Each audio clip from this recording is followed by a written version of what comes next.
علیکم ورحمۃ اللہ نحمدہ ونصلی علی رسولہ الکریم اما بعد فاعوذ باللہ من الشیطان الرجیم بسم اللہ الرحمن الرحیم رب اشرح لی صدری ویسرنی امری واحلل عقدۃ من لسانی یفقہوا قولی۔ صحیح بخاری میں ہم کتاب العلم پڑھ رہے تھے، حدیث نمبر 86 سے انشاءاللہ آج کرنا ہے ہم نے، اور اس کا جو باب تھا یعنی جس ٹاپک کے بارے میں تھی وہ تھا بابو من اجاب الفتیا باشارتی الیدی والراسی، یعنی جس نے ہاتھ یا سر کے اشارے سے مسئلے کا جواب دیا۔ یعنی کیا آپ کو یاد ہوگا کہ ہم نے پچھلی دفعہ حدیث پڑھی تھی نا، جس میں نبی صلی اللہ علیہ وسلم نے ہاتھ کے اشارے سے ایک طرح سے کسی کے مسئلے کا جواب دیا تھا، یعنی فتویٰ دینا، ٹھیک ہے۔ تو کیا ایسا کیا جا سکتا ہے؟ تو اس کے لیے وہ مختلف حدیث لائے ہیں، جس میں ہم نے 2 پڑھ لی تھیں۔ آج حدیث نمبر 86 ہے۔ حدثنا موسیٰ ابن اسماعیل قال حدثنا وہیب قال حدثنا ہشام عن فاطمۃ عن اسماء قالت اتیت عائشۃ وہی تصلی فقلت ما شأن الناس فاشارت الی السماء۔ ٹھیک ہے، اب ان الفاظ کی وجہ سے یہ حدیث پوری کی پوری لائیں ہیں، اور آپ کو پتہ ہے پچھلی دفعہ میں نے آپ کو بتایا تھا کہ یعنی امام بخاری جو ہیں انہوں نے کتاب لکھی ہے، لیکن وہ ایک فقیہ اس طرح سے ہو جاتے ہیں کہ انہوں نے کوئی باب باندھے ہیں اور اس باب میں وہ ایک پوری حدیث بیان کر دیتے ہیں، ٹھیک ہے، کہ نبی صلی اللہ علیہ وسلم کی حدیث سے وہ بات پتہ چل جائے۔ تو یہاں پر ہم دیکھتے ہیں یہ جو حدیث وہ لائے ہیں کہ ہم سے موسیٰ بن اسماعیل نے بیان کیا، ان سے وہیب نے، ان سے ہشام نے فاطمہ کے واسطے سے نقل کیا۔ وہ اسماء رضی اللہ عنہا سے روایت کرتی ہیں کہ میں عائشہ رضی اللہ عنہا کے پاس آئی، وہ نماز پڑھ رہی تھیں، ٹھیک ہے۔ اب اسماء رضی اللہ عنہا کون ہے؟ عائشہ رضی اللہ عنہا کی بہن ہیں۔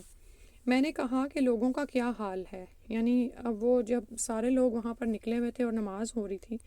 تو انہوں نے آسمان کی طرف اشارہ کیا، ٹھیک ہے، نماز میں اب انہوں نے اشارہ کیا ہے، اور یعنی سورج کو گہن لگا ہے۔ اتنے میں لوگ نماز کے لیے کھڑے ہو گئے۔ عائشہ رضی اللہ عنہا نے کہا اللہ پاک ہے، اس میں عربی ہم نے صرف یہاں تک پڑھی ہے، فاشارت الی السماء، تو انہوں نے آسمان کی طرف اشارہ کیا، فاذا الناس قیام، تو کیا ہوا کہ لوگ کھڑے ہوئے، فقالت، تو وہ کہنے لگیں سبحان اللہ کہ اللہ پاک ہے، قلت، میں نے کہا آیتن، کیا کوئی نشانی ہے، یعنی کیا کوئی یہ نشانی ہے؟ تو نشانی کیا تھی؟ اس وقت سورج گرہن لگا ہوا تھا، ٹھیک ہے، تو آسمان چونکہ سورج گرہن لگا ہوا تھا تو اس کے لیے یہاں پر نماز ادا ہو رہی تھی، اور پھر رسول صلی اللہ علیہ وسلم نے خطبہ بھی دیا۔ فاشارت برأسها ای نعم، تو انہوں نے سر کے اشارے سے کہا یعنی ہاں۔ فقمت حتی تجلانی الغشی، تو میں بھی نماز کے لیے کھڑی ہو گئی حتیٰ کہ مجھے غش آنے لگا، یعنی غش کا مطلب ہوتا ہے کہ بے ہوشی سی طارح ہونے لگی، کیونکہ نماز لمبی تھی اور گرمی کا موسم تھا، دھوپ تھی یا جو بھی صورتحال تھی۔ فجعلت اصب علی رأسی الماء، تو میں اپنے سر پر ڈالنے لگی پانی کو، اصب علی رأسی الماء، میں اپنے سر پر پانی کو ڈالنے لگی۔ اور آپ یہ دیکھیں کہ نماز میں ویسے تو کوئی بھی عمل جو ہے نا، عمل کثیر نماز کو باطل کر دیتا ہے، ٹھیک ہے، یا یہ کہ آپ قبلہ رخ سے ہی اپنا منہ پھیر لیں تو آپ کو نماز دوبارہ سے لوٹانی پڑے گی یا دوبارہ شروع کرنی پڑے گی۔ لیکن اگر نماز میں آپ کوئی ایسا عمل کرتے ہیں جس سے نماز کو آپ ٹھیک کر رہے ہیں تو اتنے تھوڑے بہت عمل کی اجازت ہے، صحیح ہے، لیکن اس کو پھر طریقہ نہیں بنا لینا چاہیے۔ اب اگر یہ نماز کے دوران اپنے اوپر پانی نہ ڈالتی تو بے ہوش ہو جاتی، تو نہ صرف خود تنگی میں پڑتی بلکہ ارد گرد والوں کو بھی مصیبت میں ڈال دیتی، سمجھ آ رہی نا بات کی؟ تو انہیں جب لگا کہ میری کچھ ایسی طبیعت ہونے لگی ہے تو انہوں نے سر کے اوپر پانی ڈال دیا، ٹھیک ہے۔ اور آپ یہ دیکھیں کہ یوزلی نا ہمیں اپنی طبیعت کی خود ہی سمجھ نہیں آ رہی ہوتی ہے، تو ہم ایسے ہی گر جاتے ہیں، بے ہوش ہو جاتے ہیں۔ خاص طور پر خواتین کے ساتھ یہ مسئلہ ہوتا ہے کہ یا پیریڈز میں کبھی کبھار ہوتی ہیں، یا ویسے کھانے کی کمی، صبح ناشتہ نہیں کرتی جیسے لڑکیاں، تو لیکن یہ ہے کہ انہیں سمجھاؤ بھی تو انہیں نہیں سمجھ آتی، لیکن پھر بعد میں تجربے کر کر کے سیکھتی ہیں۔ تو پھر جب آپ کو اپنی طبیعت کا پتہ اور آپ کو پتہ چلے کہ ایسی کوئی سچویشن ہونے والی، تو ضروری نہیں ہے کہ لوگوں کو مصیبت میں ڈالا جائے، بلکہ کیا ضروری ہے کہ آپ کو جو چیز اس وقت چاہیے وہ لے لیں، ٹھیک ہے۔ اور ایسے لوگوں کو تو خاص طور پر، یعنی یہاں پہ یہ تو نہیں بات ہو رہی کہ وہ کمزور تھیں یا کچھ ایسا تھا، لیکن میں ویسے بات کر رہی ہوں کہ اگر کسی لڑکی کے ساتھ ایسا مسئلہ ہے اور آپ کے ساتھ بچیاں ایسے مسائل شیئر کرتی ہیں، تو آپ انہیں کہا کریں اپنے پاس چاکلیٹ یا کوئی بھی میٹھا، یا ویسے تو خالص گڑ جو ہے نا وہ بہترین چیز ہوتی ہے جو رکھنی چاہیے اپنے پاس، اور یا جو بھی چیز جس سے آرام آ جائے، یا پانی کی بوٹل، ٹھیک ہے۔ اور اگر آپ کو لگے کہ آپ ایسے گرنے لگیں، کیونکہ جب آپ بے ہوش ہوتے ہیں نا تو آپ بالکل سیدھے جا پڑتے ہیں، تو اس سے پھر کہیں ذہن تو متاثر ہوتا ہی ہے، کہیں نہ کہیں جسم کے بھی حصے پر چوٹ آ جاتی ہے۔ تو میں بات یہ کر رہی تھی کہ اتنا تھوڑا بہت جس سے نماز میں آپ نماز کو ٹھیک کر سکیں اتنے عمل کی اجازت ہے، ٹھیک ہے، لیکن اس کو پھر عام نہیں کرنا چاہیے۔ اب یہ نہیں کہ آپ نماز پڑھیں اور آپ کہیں کہ سسٹر سائمہ نے ہمارے سامنے حدیث پڑھی تھی کہ اتنے سے عمل کی اجازت ہے، تو آپ کوئی بھی بات ہو تو آپ نماز میں ہی شروع ہو جائیں، ٹھیک ہے۔ فحمد اللہ عز و جل نبی صلی اللہ علیہ وسلم و اثنى علیہ،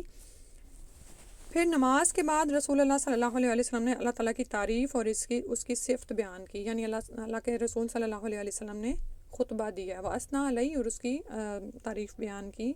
ثم قال، پھر کہا، ما من شیء لم اکن اریتہ الا رأیتہ فی مقامی حتی الجنۃ والنار،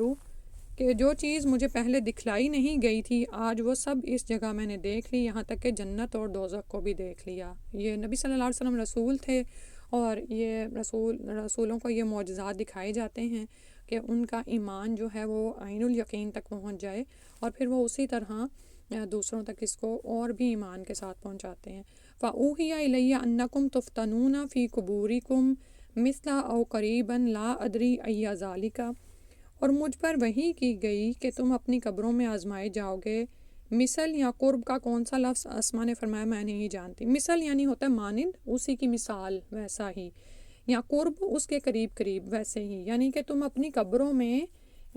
قریب قریب ویسے ہی آزمائے جاؤ گے۔ کیسے؟ قالت اسما رضی اللہ عنہا نے کہا، من فتنۃ المسیح الدجال، یعنی فتنہ دجال کی طرح آزمائے جاؤ گے۔ یقالو، پوچھا جائے گا، ما علم کا بہذا الرجل، کہ تم اس آدمی کے بارے میں کیا جانتے ہو، یعنی قبر کی بات ہو رہی ہے کہ قبر کا فتنہ، قبر میں جب اٹھائے جانے کا فتنہ بھی اتنا بڑا فتنہ ہے کہ جیسے کوئی مسیح دجال کے فتنے سے گزرے، اور مسیح دجال کا فتنہ آپ جانتے ہیں نا کہ سب سے بڑا فتنہ ہے، اللہ سبحانہ تعالیٰ ہمیں اس سے محفوظ فرمائے۔ اور پھر آج جیسے جمعہ ہی ہے تو سورہ الکہف کی ابتدائی 10 آیات یاد کریں، انہیں پڑھیں، یا آج سورہ الکہف پڑھ لیا کریں، ٹھیک ہے۔ تو اب وہاں پر پھر سوال کیا جائے گا، یقالو، پوچھا جائے گا، ما علم کا بہذا الرجل، کہ تمہارا اس آدمی کے بارے میں کیا علم ہے، تم اس آدمی کے بارے میں کیا جانتے ہو۔ یہ کس سے پوچھا جا رہا ہے؟ میت سے، یعنی جو قبر میں گئی ہے۔ فَأَمَّا الْمُؤْمِنُ أَوِ الْمُوقِنُ، تو جو کوئی مومن ہوگا یا یقین کرنے والا ہوگا، لا ادری بَأَیِّہِمَا، میں نہیں جانتا، یعنی مجھے یاد نہیں کہ کون سا لفظ فرمایا، مومن فرمایا یا موقن فرمایا۔ اب یہ دیکھیں کہ ہمارے پاس نا کتابوں میں اعراب لگے ہوتے ہیں، ٹھیک ہے، لیکن جو پہلے عربی لکھی جاتی تھی نا اس میں اعراب نہیں لگے ہوئے ہوتے تھے،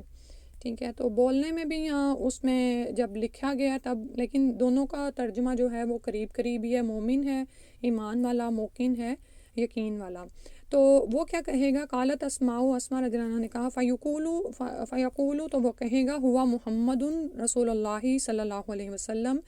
کہ وہ محمد صلی اللہ علیہ وآلہ وسلم ہیں، اللہ کے رسول، جانا بالبیناتی، جو آئے ہمارے پاس روشن نشانیوں کے ساتھ، والہدا، اور ہدایت کے ساتھ، فاجبنا، تو ہم نے جواب دیا، یعنی ہم نے قبول کر لیا ان کی ہدایت کی بات کو، واتبعنا، اور ہم نے پیروی کی، ہوا محمد، وہ محمد صلی اللہ علیہ وآلہ وسلم ہے، ثلاثاً، 3 دفعہ وہ کہے گا، ٹھیک ہے۔ اب یہ جو ہے نا وہ شخص جواب دے سکے گا، اور یاد رکھیں کہ کتنا بڑا فتنہ ہے، جیسے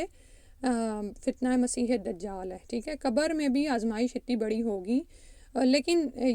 عمر رضی اللہ عنہ نے جب اس کے بارے میں پوچھا تھا نا کہ یا رسول اللہ کیا ہمیں ہماری عقلیں لوٹا دی جائیں گی،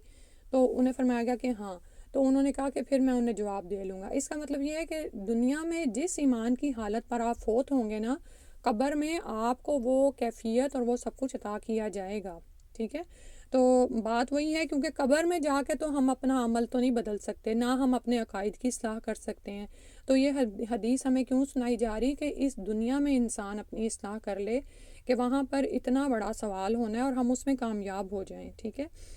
اور مومن یا موقن جو ہوگا وہ پہچان جائے گا۔ اب رسول صلی اللہ علیہ وسلم کس طرح سے دکھائے جائیں گے، ان کی شبیہ پیدا کی جائے گی، وہ وہاں پر کیسے ہوں گے، یہ ہم نہیں جانتے، لیکن ہمیں یہ پتہ چل رہا ہے کہ ایمان والا ان کو پہچان جائے گا۔ اور پھر وہ یہ نہیں صرف کہہ رہا ہوا محمد کہ وہ محمد صلی اللہ علیہ وسلم ہے، بلکہ وہ کہہ رہا ہے رسول اللہ، یعنی اب یہ جو دنیا میں اس کا ایمان تھا نا کہ یہ اللہ کے رسول ہیں، ان پر رسالت آئی تھی، اور کسی کے رسول ہونے کی گواہی دینا کوئی چھوٹی چیز نہیں ہے۔ یہ آپ اس بات کی گواہی دیتے ہیں کہ وہ اللہ کے چوزن بندے تھے اور ان کو دنیا میں بھیجا گیا، تو اللہ تعالیٰ کی طرف سے ان کے پاس پیغامات آتے تھے، اور ان پیغامات کے مطابق انہوں نے ہمیں ایمان دیا ہے، ٹھیک ہے، ہم تک ایمان کو پہنچایا ہے، ٹھیک ہے۔ تو وہ مومن اس بات پر ایمان رکھتا ہے کہ وہ اللہ کے رسول ہیں، یعنی یہاں پر محمد بن عبداللہ نہیں آ رہا، محمد الرسول اللہ آ رہا ہے، یعنی ان کی ڈیزگنیشن کے ساتھ اس کو پتہ تھا کہ یہ محمد اللہ کے رسول ہیں۔ ادروائز تو منافقین بھی جانتے ہیں کہ یہ محمد ہے، ٹھیک ہے، یہاں کوئی کافر بھی کہہ سکتا ہے کہ یہ محمد ہے، لیکن وہ کس بات پر ایمان نہیں لاتے، وہ اس بات پر ایمان نہیں لاتے کہ وہ اللہ کے رسول ہیں۔ اور پھر یہ کہ مومن کو یہ پتہ تھا کہ جانا بالبینات، کیا ہمارا یہ ایمان ہے کہ وہ واضح روشن نشانیاں لے کر آئے تھے جو حق و باطل کو الگ الگ کرنے والی تھیں،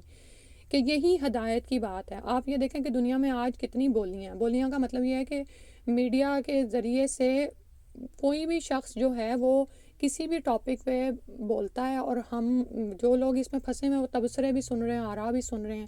ان ساری چیزوں میں سے مومن کیا نکالتا ہے اپنے لیے؟ اس کو پتہ ہے کہ اصل حقیقت، حق کا راستہ صرف قرآن اور حدیث کا ہی ہے، چاہے کوئی کتنا بڑا ہی سائنسدان ہو، کتنا بڑا ہی دانشور ہو، وہ نبی صلی اللہ علیہ وسلم کی بات کے آگے اس کی بات کچھ بھی نہیں ہے، ٹھیک ہے۔ تو مومن یہ جانتا ہے کہ جا انا بالبیناتی، وہ ہمارے پاس روشن نشانیاں لے کے آئے تھے، والہدا، اور ہدایت کا راستہ، یعنی ہم دنیا میں کیوں آئے ہیں، ہم نے کیا کرنا ہے، یہ ہمیں وہ دکھانے آئے تھے۔ فَعَجَبْنَا، تو کیا ہم ان لوگوں میں شامل ہیں جنہوں نے نبی صلی اللہ علیہ وسلم کی بات کا جواب دیا، ان کو لبیک کہا کہ ہاں ہم آپ کی پیروی کریں گے، واتبعنا، اور ہم نے پیروی کی، ہوا محمد، وہ محمد ہیں، ثلاثاً 3 دفعہ۔ اور آپ یہ دیکھیں کہ سنت رسول صلی اللہ علیہ وآلہ وسلم کو چھوڑ کے اسلام، تو مطلب یہ کہ کوئی اسلام میں داخل ہی نہیں ہوا جس نے سنت رسول کو ہی نہیں اپنایا، یا یہ کہ جس نے حدیث رسول کو جانا ہی نہیں، جس نے نبی صلی اللہ علیہ وسلم کی اہمیت ہی نہیں جانی، کیونکہ آپ صرف ایک اپنا پہلا ہی فریضہ جو ہم پر عائد کیا گیا، یعنی کہ سب سے پہلا سوال اسی کے بارے میں ہونا ہے، نماز کے بارے میں۔ اب قرآن میں تو کہیں نہیں لکھا کہ نماز کتنی پڑھنی ہے اور کیسے پڑھنی ہے، ٹھیک ہے، نہ یہ بتایا 4 پڑھنی ہے، 2 پڑھنے ہیں کہ 3 رکعتیں پڑھنی ہیں، یہ تو ہمیں سنت رسول صلی اللہ علیہ وسلم سے ہی پتہ چلتا ہے نا، ٹھیک ہے۔ تو رسول صلی اللہ علیہ وآلہ وسلم کو اللہ کا رسول ماننے کا مطلب کیا ہے کہ ان کی اطاعت کی جائے گی، واتبعنا، ان کی پیروی کی جائے گی جیسا انہوں نے کر کے دکھایا۔ تو یہ مومن ہے جو پھر وہاں پر قبر میں بھی ان کو پہچان جائے گا۔ فیقالو، تو اس سے کہا جائے گا، اب یہ کہ اس سے معاملہ کیا ہوگا اس میت سے جس نے یہ جواب ٹھیک دے دیا، نم صالحاً، اس کو کہا جائے گا کہ آرام سے سو جا، نم سو جا، صالحاً، آرام سے، قد علمنا ان کنتا لموقنا بہ، تحقیق ہم نے جان لیا کہ تو محمد صلی اللہ علیہ وسلم پر یقین رکھتا تھا۔ وَأَمَّا الْمُنَافِقُ، اور جہاں تک رہا منافق کا معاملہ، او المرتاب، یا وہ شخص جو کہ شک میں پڑا رہا، لا ادری، وہ کہے گا میں نہیں جانتا، لا ادری ایا ذالکا، یہ جو راوی ہیں نا وہ کہہ رہے ہیں کہ ان میں سے کون سا لفظ اسما نے کہا میں نہیں جانتی، ٹھیک ہے۔ قالت اسماء، اسماء رضی اللہ عنہ فرماتی ہیں، فیقولو، تو وہ کہے گا لا ادری، میں نہیں جانتا، یہ منافق کہے گا، منافق اس سوال کا جواب دے گا، سمیت الناس، میں نے سنا لوگوں کو، یقولون، کہ وہ کہتے تھے، شیئن کچھ، فقلتہ، تو میں نے بھی وہی کہہ دیا، ٹھیک ہے۔ اب یہاں پر دوسری قسم کا انسان جو کہ منافق ہے، زبان پر تو اس کے دنیا میں لا الہ الا اللہ محمد الرسول اللہ تھا، لیکن اس کے دل میں محمد رسول اللہ کا، یعنی آپ صلی اللہ علیہ وسلم کی رسالت کا ایمان ہی نہیں تھا اترا ہوا، اور اطمینان ہی نہیں تھا، ٹھیک ہے، ایمان نہیں تھا، منافق تھا، یا اطمینان نہیں تھا کہ شک میں پڑا ہوا تھا، مرتاب تھا۔ تو ہم نے بھی اپنی زندگی میں دیکھنا ہے کہ ایسا تو نہیں کہ کہیں ہم صرف زبان سے کہتے ہیں لیکن عمل میں سنت رسول نہیں ہے، یا عمل میں اتباع رسول نہیں ہے،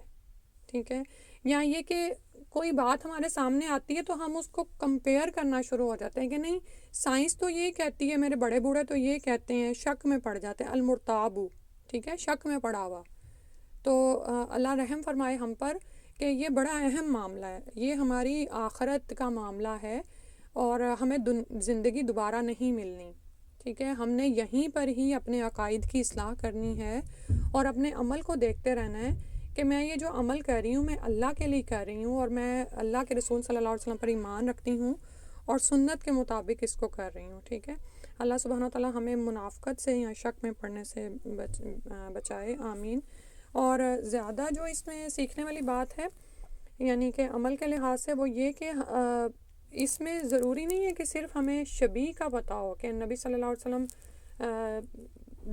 دیکھتے کیسے تھے، یعنی یہ کہ وہ اپیئرنس میں وہ کیسے تھے، یہ بھی پتہ ہونا چاہیے، ٹھیک ہے؟ لیکن نبی صلی اللہ علیہ وسلم کی سیرت اور سنت، اور کیونکہ یہاں پر رسول اللہ کا لفظ آ رہا ہے، اور پھر یہ کہ وہ جو کر کے گئے ہیں نا، جانا بالبینات والہدا، یہ ساری باتوں پر ہمارا ایمان کتنا ہے، ٹھیک ہے؟ تو صرف یہ خالی ان کا حلیہ پڑھ لینا، یا اب کوئی کہہ دے کہ، اور بعض اوقات ایسا ہوتا ہے کہ لوگوں نے نبی صلی اللہ علیہ وسلم کا حلیہ پڑھا بھی نہیں ہوتا اور وہ کہتے ہیں مجھے خواب میں آپ کی وہ ہوئی ہے، دیدار ہوا ہے، اور بعض اوقات جب وہ بتاتے ہیں تو وہ ویسا حلیہ ہی نہیں ہوتا جو کہ کتابوں میں ہم پاتے ہیں۔ تو حلیے کے علاوہ یہ بھی کہ آپ صلی اللہ علیہ وسلم کے شمائل کیا تھے اور آپ صلی اللہ علیہ وسلم کی سیرت اور کردار کیا تھا، اور جیسے آتا ہے کہ کانا خلقہ القرآن، کہ آپ کا خلق، آپ کا اخلاق تو سارے کا سارا قرآن تھا، اور ہمارے لیے کیا فرمایا، لقد کان لکم فی رسول اللہ اسوۃ حسنہ، کہ بہترین نمونہ ہے تمہارے لیے نبی صلی اللہ علیہ وسلم کی ذات میں۔ اللہ تعالیٰ ہمیں عمل کی توفیق عطا فرما دے۔ پھر اس کے بعد اگلی حدیث ہے، حدیث نمبر 87، حدثنا محمد ابن بشار قال حدثنا غندر قال حدثنا شعبۃ عن ابی جمرۃ قال كنت اترجم بین ابن عباس وبین الناس فقال ان وفد عبد القیس اتوا النبی صلی اللہ علیہ وسلم۔ اچھا یہ حدیث نا پیچھے بھی گزر چکی ہے۔ فقال من الوفد او من القوم قالوا ربیعۃ فقال مرحبا بالقوم او بالوفد غیر خزایا ولا ندامہ۔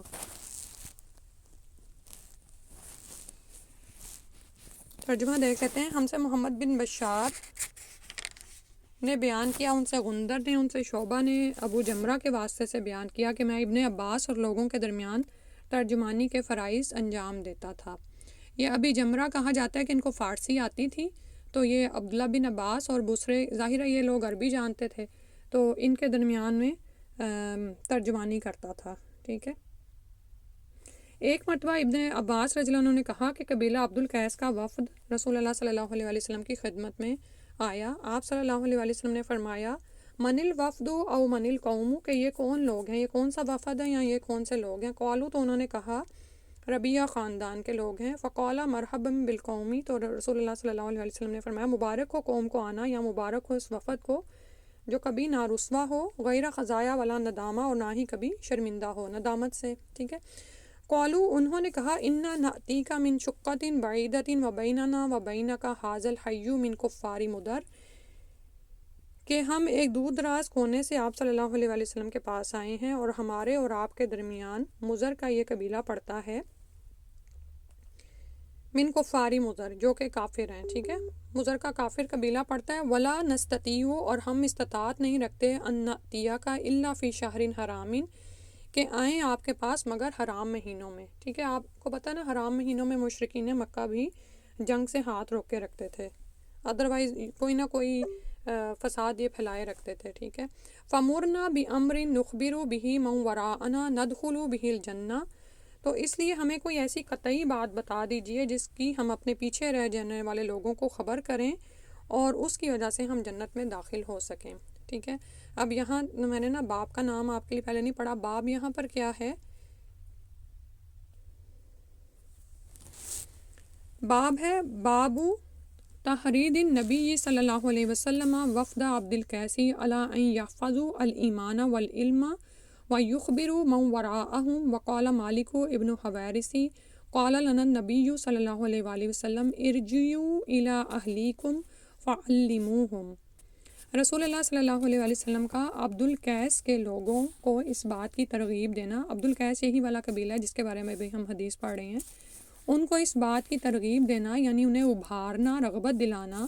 کہ ایمان اور علم کی باتیں یاد کر لیں، اور جو لوگ ان کے پیچھے اپنے ملک میں ہیں ان کو خبر کر دیں۔ اور مالک بن حویرث نے کہا کہ ہم سے حضرت صلی اللہ علیہ وسلم نے فرمایا اپنے گھروں کے پاس لوٹ جاؤ اور ان کو دین کی باتیں سکھاؤ۔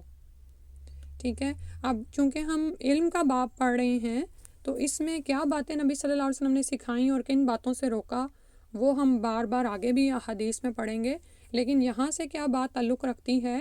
کہ لوگ آپ صلی اللہ علیہ وسلم کے پاس آتے تھے، پھر آپ صلی اللہ علیہ وسلم کے پاس علم حاصل کرتے اور واپس جا کر اپنی قوم کو بتاتے تھے۔ ٹھیک ہے، اب یعنی بعض اوقات جب ہم دین کا علم حاصل کر رہے ہوتے ہیں نا اور ہم اس کو اتنا انجوائے کرتے ہیں اور بعض اوقات ہم اس میں اتنی رغبت رکھتے ہیں کہ ہمارا دل کرتا ہے سب اسی ٹیچر سے آ کے سیکھیں، ان سے ہی بات کریں۔ ٹھیک ہے، لیکن ایسا ہو نہیں سکتا کیونکہ دنیا میں مختلف مزاج رکھنے والے لوگ ہیں، مختلف ان کے کام ہوتے ہیں۔ اب یہ دیکھیں نا کہ اگر ایک عورت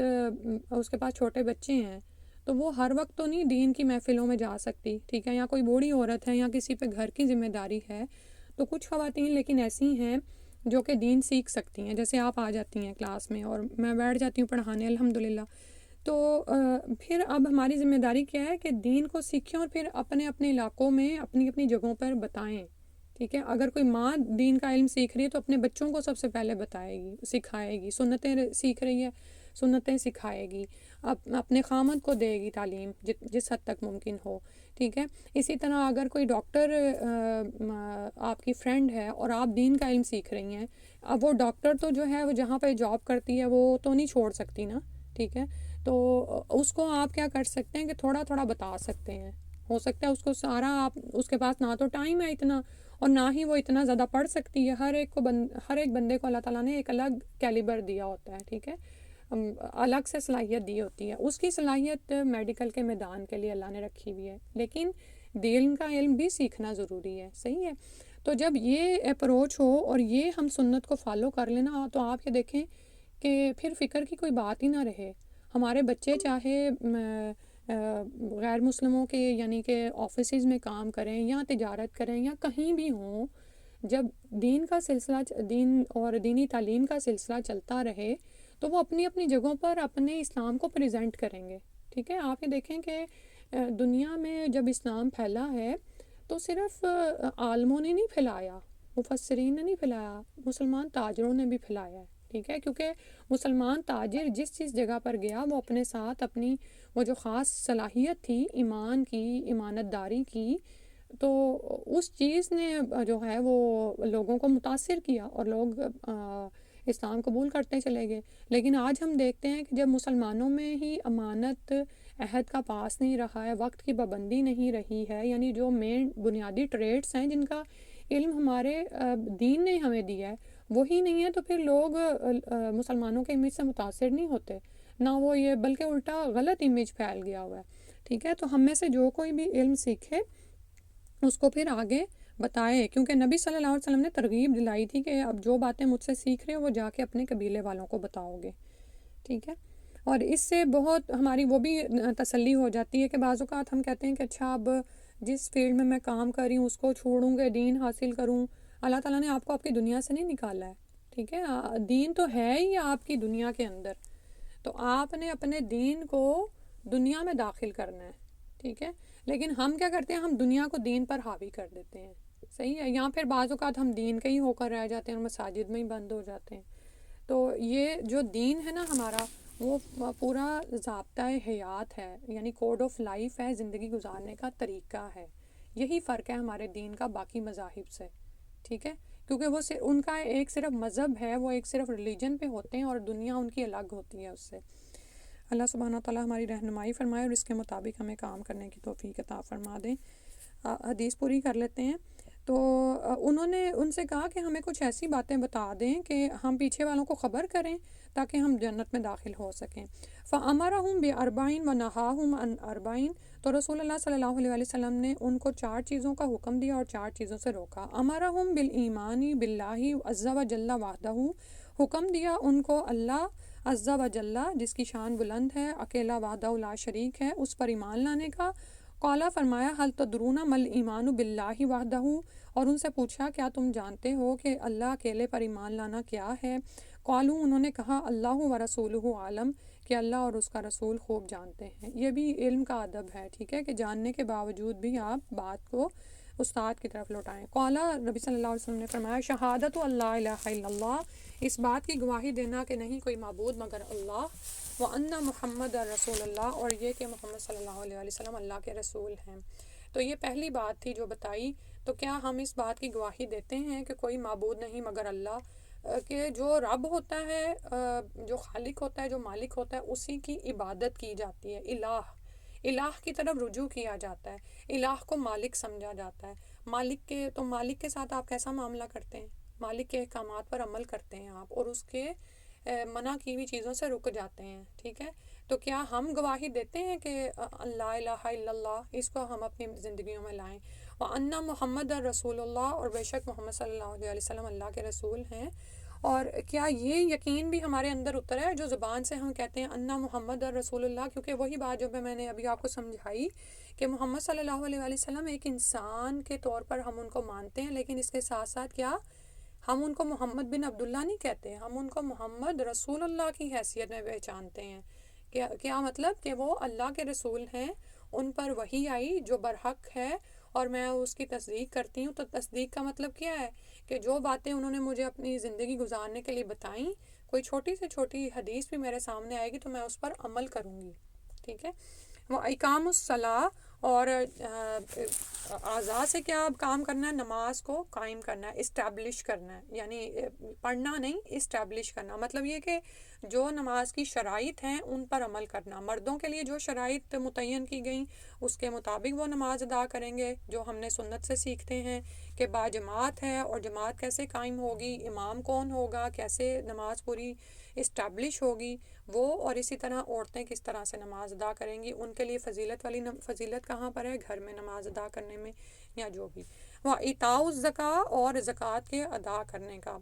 وَصَوْمُ رمضان، اور رمضان کے روزے رکھنے کا، ٹھیک ہے۔ مال ادھر ادھر کہیں بھی لگانے کا نہ، تو ایون جو فالتو مال ہے اس کو بھی ادھر ادھر لگانے کا نہیں کہا کہ اپنے گھروں کو سجا لو یا چیزیں خرید لو، بلکہ آپ یہ دیکھیں کہ سورہ البقرہ میں جیسے آتا ہے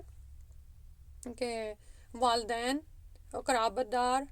یتیم، مسکین، مسافر، ٹھیک ہے، ان پر خرچ کرو، صحیح۔ اور ایک معلوم حصہ تو زکوٰۃ کے طور پر رکھ دیا گیا ہے تمہارے مالوں میں، وہ تو دینا ہی دینا ہے، صحیح ہے۔ اور پھر رمضان کے روزے رکھنا۔ اچھا، یہ میں نے اِتاء زکوٰۃ کا خاص طور پر اس لیے ذکر کیا ہے کہ لوگ اتنا مال ہوتا ہے کہ وہ زکوٰۃ ادا کر سکیں، لیکن وہ جو آسائشات دنیا میں ہم نے خود اپنے لیے شامل کر لی ہوئی ہیں، وہ ہم کہتے ہیں یہ تو ہماری ضروریات ہیں۔ تو خود ہی انسان کو اپنے بارے میں نا بڑا محتاط ہونا چاہیے، کانشیس ہونا چاہیے